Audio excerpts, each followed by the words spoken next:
They thought you were forgettable. That's the lie they told themselves to make walking away easier, that someone out there would give them more excitement, less resistance, more thrill, fewer emotions.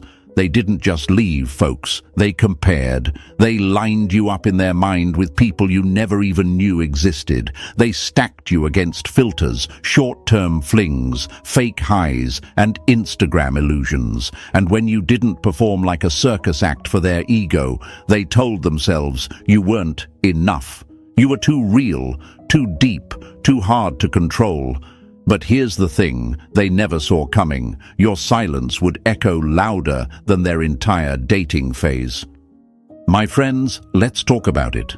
The betrayal of being compared cuts deep. It's not just that they left, it's that they looked you in the eyes and told you, without saying a word, you're not the one.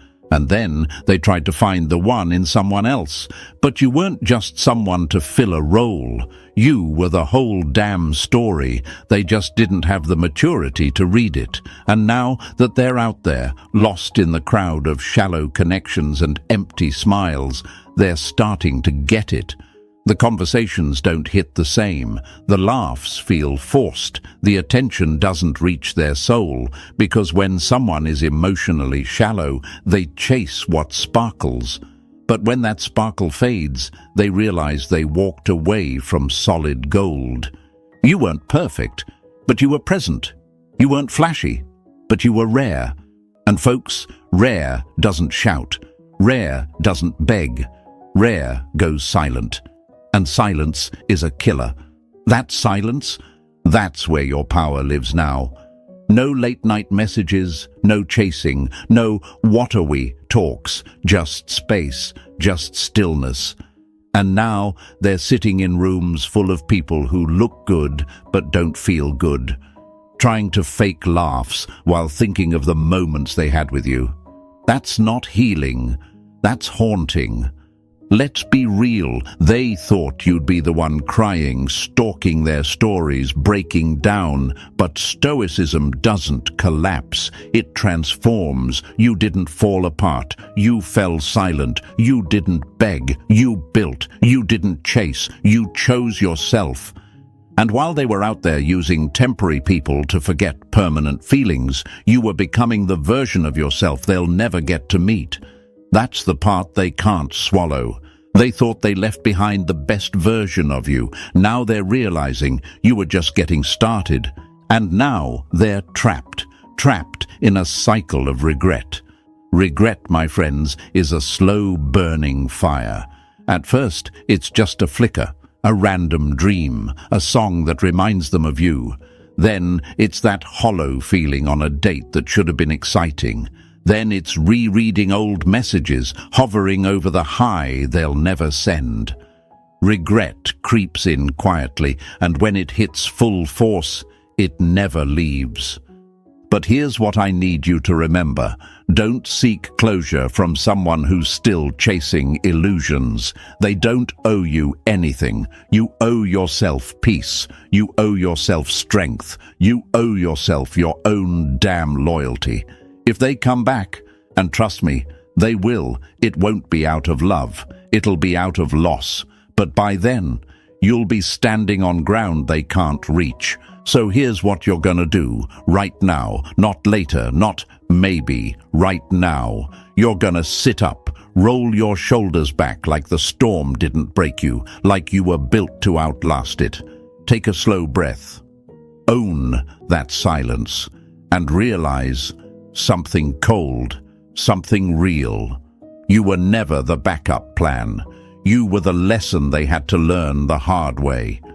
The world might have treated you like a placeholder, a temporary thrill, something to move on from. But time just exposed them. Time made you the echo they can't silence, the standard they can't reach, the face that lives in the background of every new option they try to love. They didn't downgrade after you, my friend. They flatlined emotionally, spiritually, psychologically. You don't come back from replacing real with fake.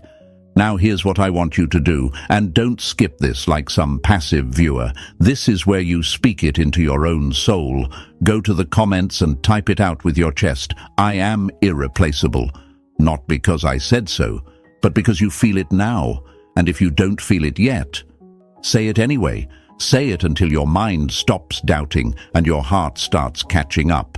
Say it until your self-respect becomes louder than your heartbreak. Say it until you feel that unshakable peace settle in your bones. And while you're at it, smash that like button if this hit you deep. Subscribe if you're done chasing people who only wake up after they lose you. Because we don't do pity parties here. We build power. We don't wait for closure. We become it. So stay with me, because this journey, it's only getting louder, colder, and more unstoppable from here. Number 1. The comparison game was never about you. It was their own insecurity. They compared you. That's the truth you've probably tried to downplay, sugarcoat, or justify to protect your heart. But let's not play that game here. We tell it like it is. They put you side by side with others, lined you up against illusions, fantasies, old flames, and strangers with no real depth. Not because you lacked something, but because they did. That whole comparison game they played, it was never about you. It was always a mirror of their own insecurity. You were just standing too close when they shattered it. You might have asked yourself, why wasn't I enough? Why did they act like someone else could replace me so easily? What did they see in that other person that they didn't see in me? But those are the wrong questions. The better question is, why were they even comparing in the first place? Because people who are grounded in their own worth don't feel the need to constantly test yours. That wasn't love. That was emotional gambling. They weren't trying to build something solid. They were hedging their bets, looking for more, afraid of settling down with something that felt too real, too close, too raw.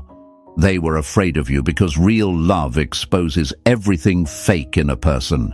And instead of growing with you, they ran from the mirror. Carl Jung said, "Until you make the unconscious conscious, it will direct your life, and you will call it fate." That's what happened here. Their comparison wasn't conscious. It was instinctive. It came from a place in them that's still broken, still unhealed, a place that whispers, "You don't deserve real love. You'll mess it up. Go chase something easier, shinier, safer." And that voice, that's not your burden to carry. That's their shadow, not yours. But let's not pretend it doesn't hurt. It does. It stings when someone you opened your soul to turns around and makes you feel like you're just one name in a rotation, like you were good, but not good enough. It makes you question your value, your uniqueness, your impact. But I need you to hear this clearly. Comparison is a them problem, not a you deficiency. When people are unsettled inside, they project it onto everything around them. And love becomes a battlefield for their unhealed wounds. Think of it like this. You were a deep ocean, and they were still learning how to swim. Instead of learning, they ran back to the shallow end, because that's where they could breathe without having to grow. You didn't drown them. They just never learned to hold depth. You didn't overwhelm them. They underestimated the strength it takes to face someone who sees through you. Because once someone sees your soul, there's nowhere left to hide. And you were too real to fake it. You didn't perform. You didn't manipulate. You just showed up, raw and unfiltered. That's terrifying for someone who's used to love being transactional, who's used to bending people to fit their broken mold. You didn't fit because you weren't trying to. You were just being you, and that is what haunts them now. They compared you because they were trying to validate themselves. They wanted to prove they could do better, but all they did was downgrade emotionally. They wanted to feel in control, but all they did was lose the only person who ever saw them without judgment. People who feel unworthy of love often sabotage the very thing that could have healed them. They break it before it can break them, and then they blame you for not being more fun, more available, more perfect. But here's the catch: they'll never find peace in comparison. It doesn't satisfy, it doesn't heal, it just keeps their self-worth on a roller coaster, tied to illusions and short-lived highs. Because when you're insecure, you're not really looking for someone better. You're looking for someone who makes you feel less broken, even if it's fake. And nothing fake lasts. You were real. That's the problem. Real doesn't entertain. Real challenges. Real holds a mirror. Real forces people to choose growth or run. And they ran, not because you scared them, but because they couldn't face themselves through you. Now you're probably wondering, if it was their insecurity, why does it still affect me so deeply? Why do I still feel like I lost? Because your heart was genuine, because you were invested, because you took them seriously when they were still playing games with their own identity, because they left you with the weight of their confusion. And when someone walks away from you without giving you answers, your mind fills the silence with self-blame. But here's your turning point, my friend. You have to stop playing their game in your head. You are not in competition with anyone. You never were. You were the original, and originals don't chase duplicates. Let them compare. Let them run through profiles, go on rebound dates, try to build new stories with old habits. That's not your concern. You are not the one lost in the crowd. They are. You're not the one struggling to replace a feeling. They are. You're not the one who doubted love when it showed up. They are. And when the dust settles, and it always does, they'll remember. Not because of guilt, but because truth has a long memory, and your energy wasn't just felt, it was imprinted. So breathe deep. You don't have to prove anything. Your worth was never up for debate. It was just misunderstood by someone who hasn't even figured out their own. What they did was about them. What you do next, that's about you. Say it in the comments if you feel this in your chest. Their insecurity is not my identity. That's your affirmation now. That's your line in the sand. Type it, believe it, carry it like armor, and stay with me, because this story isn't over yet. Number 2. The illusion of options always backfires. We live in a time where people scroll through potential partners like they're browsing a menu, confusing choice with connection and quantity with quality. That's what happened to them. They saw your love, your effort, your presence, and instead of valuing it, they got curious, tempted, hooked on the idea that something better might be out there. That illusion, it's what ruins more connections than any heartbreak ever could. They thought you were just one of many. They treated you like a placeholder while they kept their eyes open for someone with more sparkle, more dopamine, more fake perfection. And yeah, for a while, they probably convinced themselves they made the right move. They smiled, they posted, they distracted themselves. That's what the illusion of options does. It gives people a temporary high and convinces them they're leveling up, when in reality they're running in circles, starving for real connection and feeding off breadcrumbs. But folks, novelty is not intimacy. A fresh face can't replace a familiar soul. And once the high fades, because it always fades, they're left sitting across from someone new who might look exciting but doesn't feel right. Because it's not you. It's just someone filling space. It's not the same rhythm, not the same voice, not the same emotional blueprint that once made them feel seen, heard, challenged and safe, all at the same time.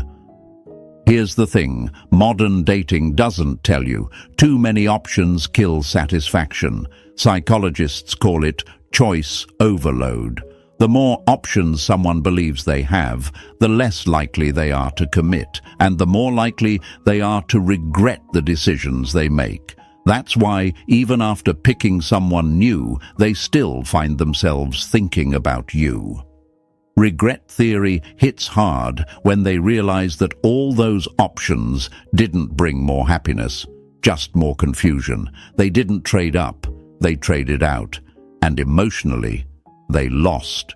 They didn't choose someone better, they chose someone different, but different doesn't mean deeper. It doesn't mean real. It doesn't mean fulfilling. And eventually, they come face to face with that emptiness. That's when the spiral begins. They start looking back, revisiting old photos, replaying memories, wondering if they were too quick to walk away from something that actually had substance. That's where you come in, not as an option, but as a memory that won't die, a presence they can't shake, a connection that doesn't have a replica. See, love isn't like sneakers. You don't just grab another pair in a different color and feel the same comfort. Love is a fingerprint, and yours, one of one. Irreplaceable, and no matter how many profiles they swipe, how many conversations they force, or how many flings they cycle through, you don't show up again. That's what's burning them now. And sure, they'll act like they're unbothered. That's pride, that's ego. But underneath it, regret is gnawing. Regret is quiet, but it's relentless. It shows up in the middle of the night, in the lyrics of songs they used to skip, in places you once stood together. Regret doesn't ask for permission. It moves in when they finally realize they gave up something real for something replaceable. So don't ever let their silence convince you they don't feel it. Silence is where the deepest regrets live. It's not loud, it's not dramatic, but it's there. And the longer they pretend they've moved on, the more their reality crumbles from the inside out. You weren't just an option, my friend. You were the connection they can't recreate. You were the calm in their chaos, the truth in their confusion, the depth in their shallow world. And now, they're chasing shadows. While you rise in silence, say it in the comments, let it anchor your mind. I am not an option. Type it, mean it, let it echo. Number 3, you weren't competing, you were the standard. They treated you like you were in a race, like love was some kind of twisted competition. Who can give them the biggest high? Who can chase them the hardest? Who can check the most boxes? But you weren't competing. You never were. Because real ones don't play games. Real ones are the game changer. You were the benchmark. The moment they experienced you, even for a second, the bar was set. And now? Every person they entertain gets measured against you, consciously or not, and no one's measuring up.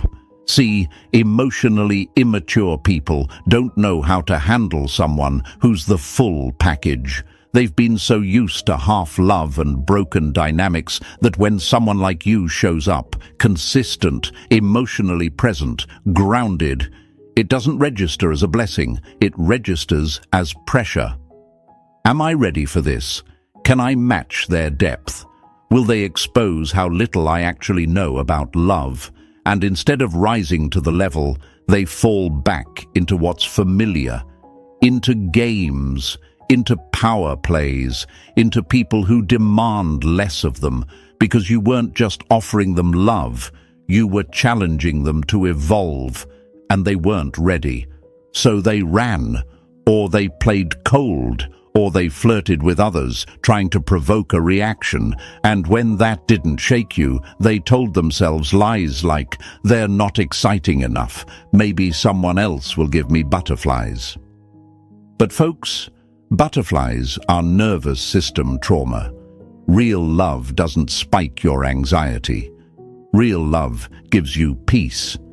And peace is rare to people who confuse chaos with chemistry. You didn't show up trying to prove your worth. You were the proof. You didn't chase, manipulate, or beg. You just existed, and that rattled them more than any chase ever could. Because deep down, they knew. They knew your type doesn't come twice. They knew you were a presence, not a placeholder. But immaturity makes people think standards are flexible, that they can leave and find something just as good or better. What they didn't account for, the emotional void that comes after a real one walks away, because now they're dating cardboard cutouts of what they thought they wanted, people who are fun at parties but empty in silence, people who post well but can't communicate past surface-level conversations, people who look the part but don't touch the soul. And every time they feel that hollowness, that's you haunting the room without even being there. Carl Jung said, "People will do anything, no matter how absurd, to avoid facing their own soul." That's exactly what they did. They avoided you because being with you forced them to confront what they lacked. And now they're paying for that avoidance with regret they can't put into words. Here's the truth most people don't say out loud. Once someone experiences a connection that was real, stable, honest, and deep, casual doesn't hit the same anymore. It might distract for a moment. It might feel like freedom for a season. But it always ends in a quiet ache. A silent, "What did I just do?" A longing they can't shake. And the worst part? They'll try to find you in everyone else, and they never will. Because you weren't part of a lineup. You weren't in the running. You were the finish line, and they were too blind to recognize it. So don't ever let the idea of competition make you doubt your value. You're not one of many. You're the one they wish they understood when they had the chance, the one they now replay in their mind when they realize no one else has that energy, that wisdom, that presence. You didn't lose them. They lost the only person who wasn't performing, and now they're stuck in an endless loop of trying to recreate a connection that was never meant to be duplicated. Say it with me in the comments, loud and solid. I am the standard, because you are. Type it, stand on it, don't flinch. Number 4. What looked like moving on was just escapism. They didn't move on, they ran. And you need to understand the difference, because the world will try to convince you they're happy now, that they're living, thriving, glowing without you. But don't be fooled. What you're witnessing isn't healing, it's escaping. It's someone sprinting from the discomfort of accountability, from the mirror you held up, from the emotions they never had the courage to sit with. You don't run from someone you've truly moved on from. You don't rush into distractions if your heart is at peace. But that's what they did. Fast, reckless, loud. They had to prove to you and to themselves that they were okay. That losing you didn't touch them, that they could replace you like flipping a switch. But let me ask you something real. If you're so happy, why do you need to prove it? The truth. People don't rebound because they're healed. They rebound because they're hurting and can't admit it, because sitting alone with their own choices feels like punishment. So instead of processing, they displace. Instead of healing, they project. Psychologists call it emotional displacement, shoving feelings meant for you into someone else's hands. But love doesn't work like that. Connections don't transplant cleanly. You can't pour real memories into fake containers and expect fulfillment. It always leaks. Most of what they called moving on was nothing but avoidance. They weren't ready to face the fact that they sabotaged something genuine. They weren't mature enough to sit in the silence, in the space where they might have realized, I messed up. That was real. I wasn't ready. So they did what emotionally avoidant people do. They jumped into the arms of someone who wouldn't challenge them, into a fling that asked for nothing and gave even less, into a temporary high that couldn't stand up to the weight of real intimacy. But here's what's already happening behind the scenes. Those flings are starting to fail. The excitement is dying out. The newness isn't new anymore. And now they're noticing that none of these connections feel like you. Because none of them are. The rebound isn't working. The distractions aren't working. And at 2 a.m., when the room gets quiet and the phone goes dry, your memory kicks in like a punch to the chest. Because what they lost wasn't attention, it was depth, it was presence, it was emotional gravity. They didn't just lose a partner, they lost someone who actually gave a damn, who saw through them, who stayed when it wasn't convenient. And when you lose that kind of presence, you don't replace it. You just fake it till the faking becomes too loud to ignore. You might be wondering, why didn't they just stay? Why didn't they choose to heal with me instead of running from me? Because healing requires humility, and when people haven't faced themselves, they fear anything that makes them look inward. You weren't too much, you were too real, and they weren't ready to confront what you brought out of them. They weren't strong enough to sit in a love that held them accountable.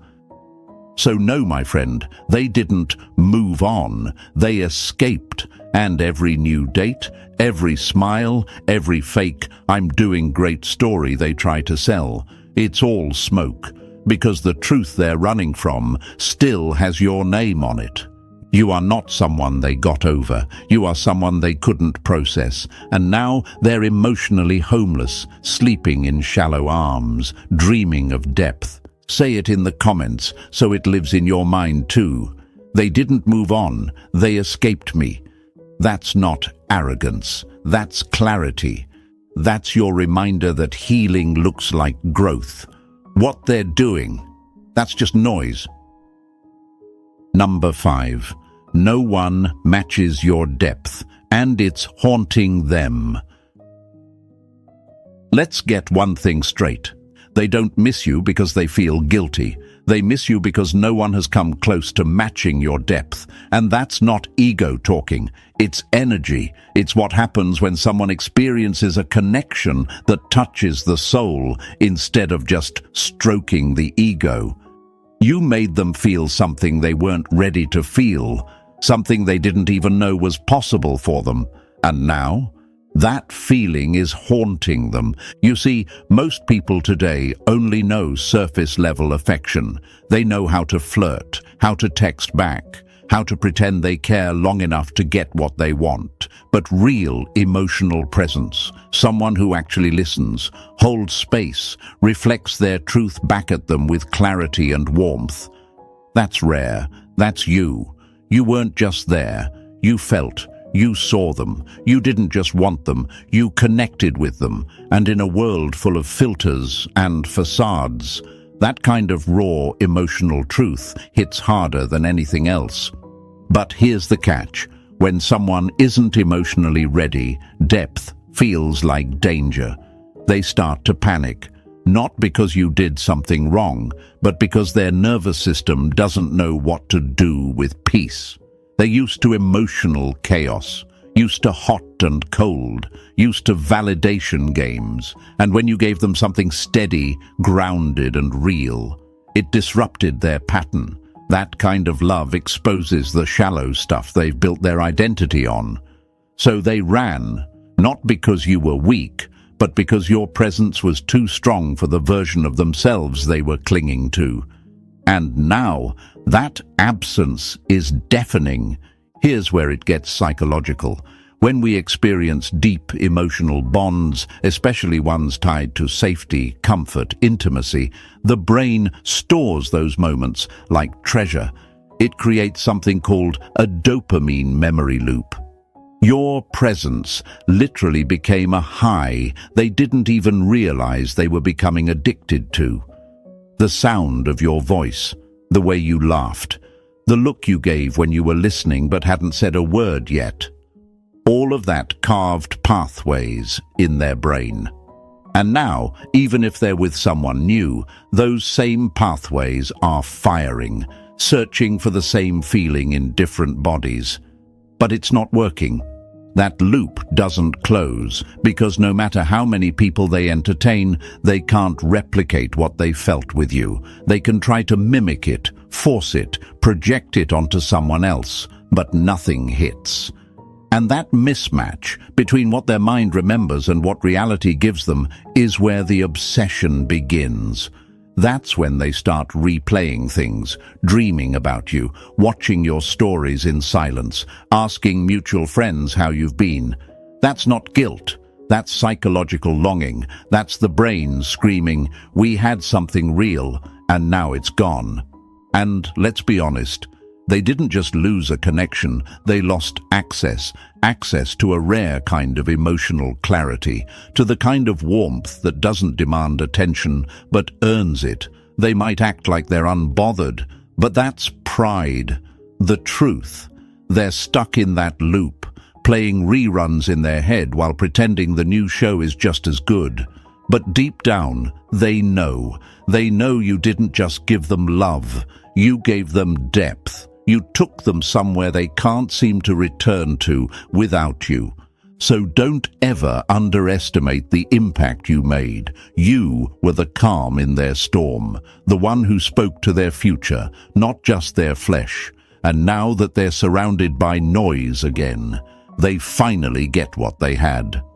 And they finally understand what they lost. Say it in the comments like a quiet storm. My depth can't be duplicated. Let it sit. Let it remind you that not everyone deserves access to your ocean, especially the ones who were scared to swim. Number 6. The mind remembers energy, not appearances. They don't miss your face. That's the lie people like them tell themselves to avoid the truth. It was just attraction. We weren't a match. I've moved on. But the human mind doesn't work like that. The brain doesn't get haunted by faces. It gets haunted by energy. And yours, it stayed. Because when it's real, it leaves a mark. Not on the eyes, but on the nervous system. They might forget the exact curve of your smile.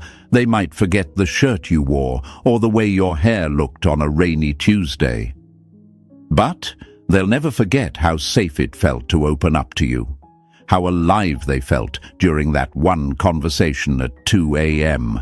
How heavy the room felt when you finally walked away. That's what the mind remembers, not appearance. Experience.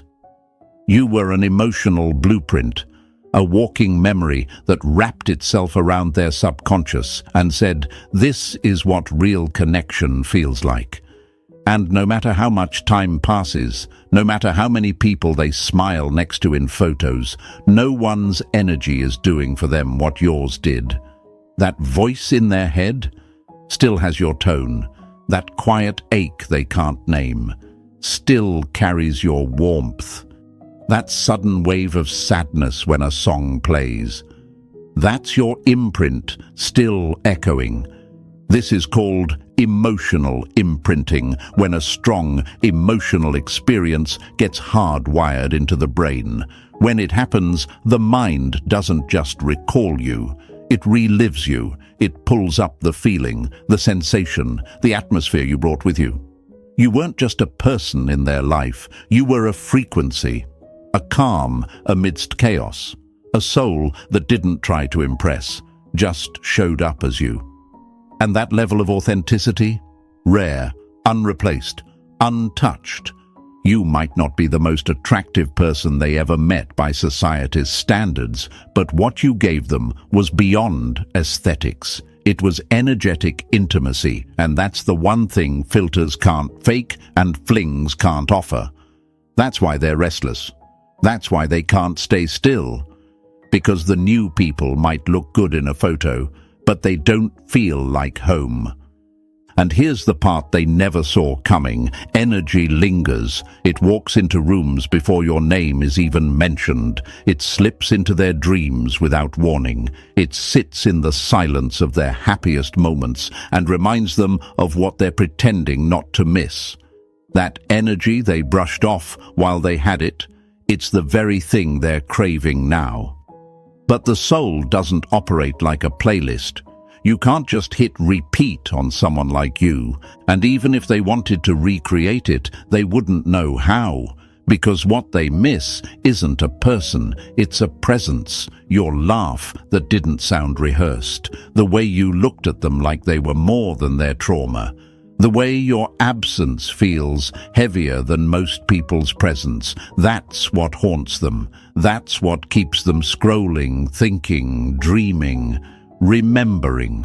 So don't let their silence fool you. They might not say your name, but your energy still walks with them. Every fake laugh, every awkward date, every attempt to start over.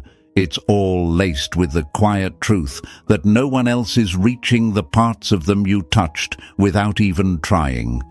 Say it in the comments if you know this in your bones. They remember my energy. Say it, mean it, and let it remind you that while appearances fade fast, energy is forever.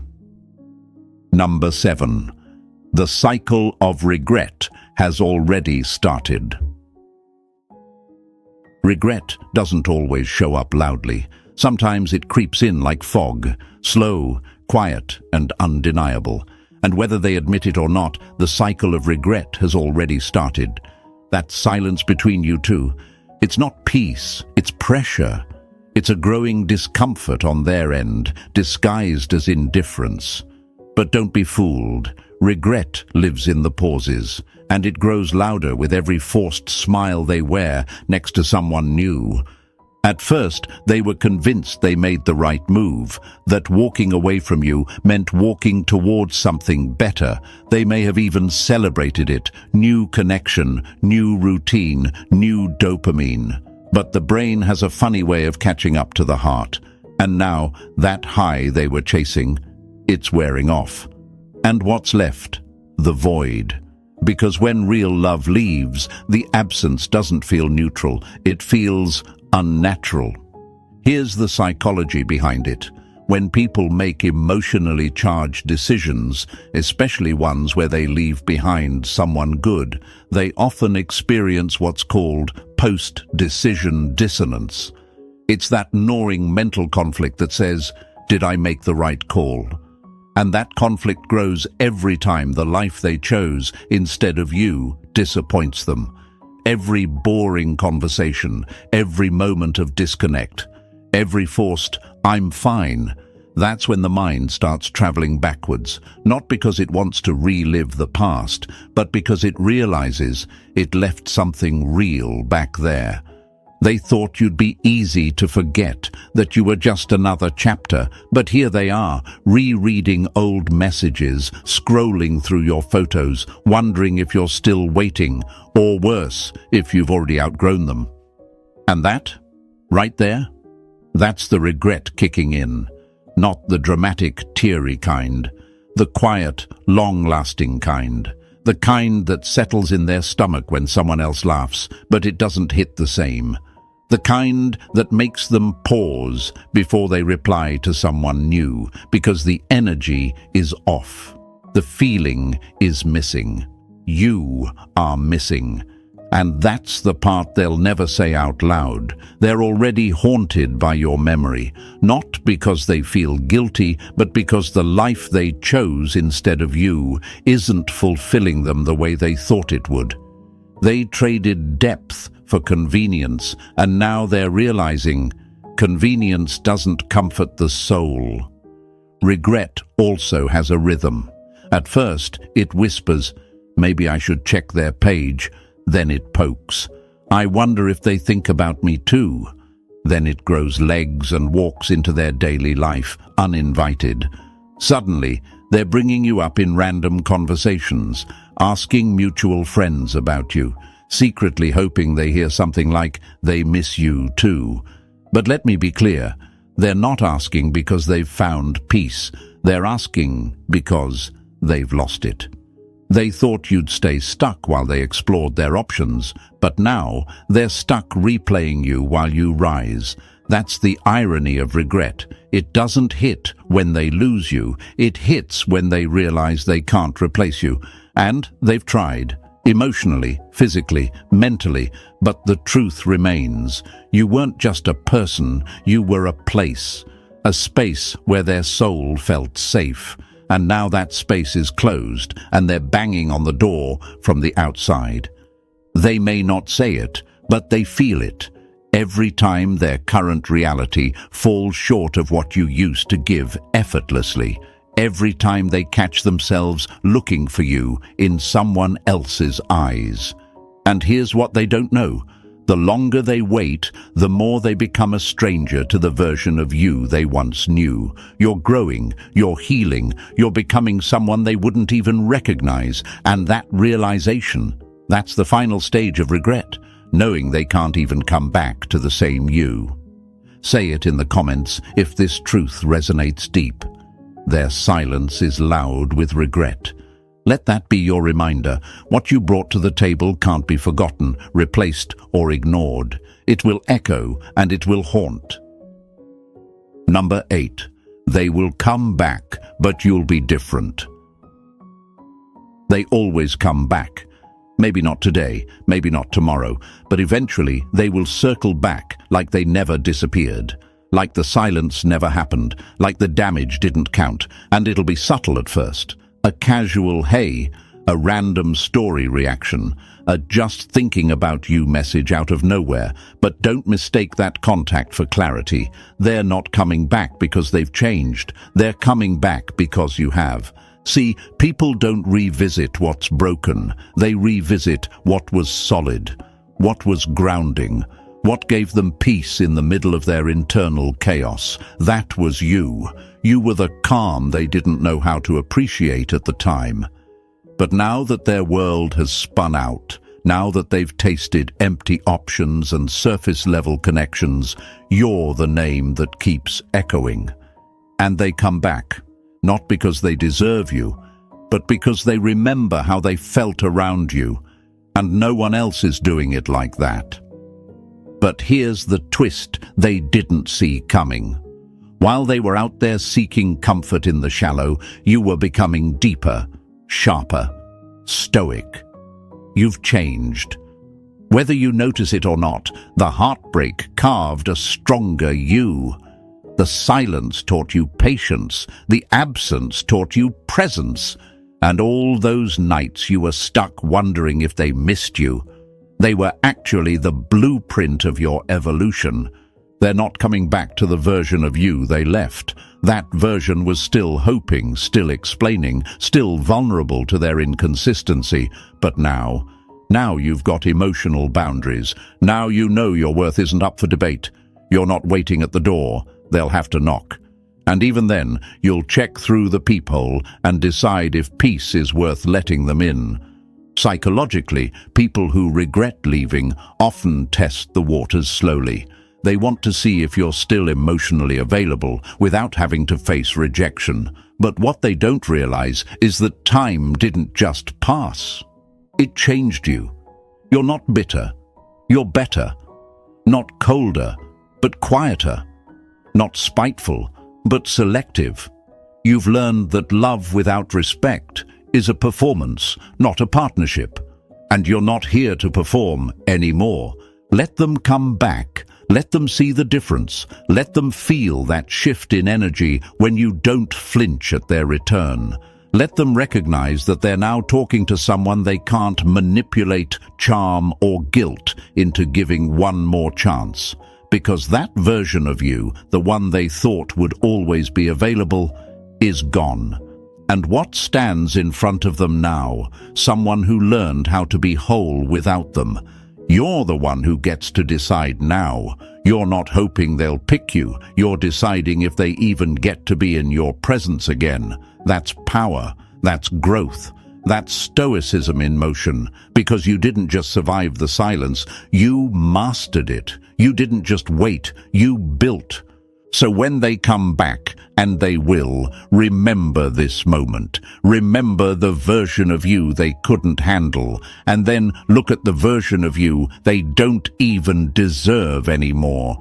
And here's what it all comes down to. They may come back, but it won't be to the same version of you.